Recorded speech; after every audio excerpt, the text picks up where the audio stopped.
তো হ্যালো বন্ধুরা, welcome back to my channel. এটা হচ্ছে আমার মামার বাড়ির যাওয়ার, এটা হচ্ছে থার্ড ব্লগ। চলস তো না সকাল সকাল আমি ঘুম থেকে উঠেছি, উঠতে দেখো এখানে কাড়াকাড়ি করতেছে দেখো আমার বোনরা ঘুম থেকে উঠার লেগে, কিন্তু আমার বোন কিছুতেই উঠতেছিল না। জামাই আর ইভেন মানে কেউই ঘুম থেকে উঠতেছিল না, কারণ সবাই আগের দিন অনেক রাত্র করে ঘুমাইছে।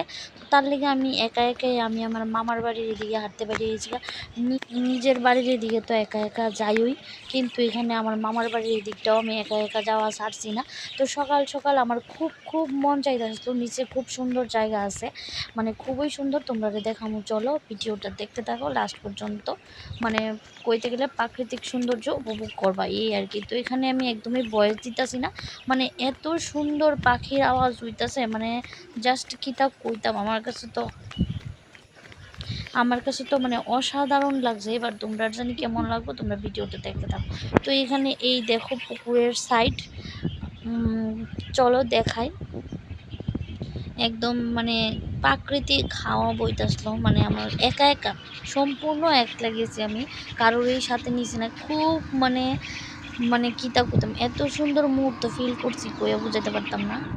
মানে এত ভালো লাগছে একা একা গেলে, মানে এটার একটা আলাদাই অনুভূতি। আর সকাল সকাল গেছি তো খুব আওয়াজ, মানে পাখির কিচিরমিচির আওয়াজ, একদম একটা ন্যাচারাল ব্যাপার, একদম পুরা অরিজিনাল। অন্য সময় যেরকম গাড়ি ঘোড়ার আওয়াজ থাকে, তো এখন একদমই নাই। আর এদিকে পুকুরটা দেখো, খুব সুন্দর লাগতেছিল দেখতে। তো তোমাদের কাছে এই প্রাকৃতিক সৌন্দর্যের ভিডিও কীরকম লাগছে কমেন্ট করে জানাইও। তো আজকে এই পর্যন্তই, চলো টাটা।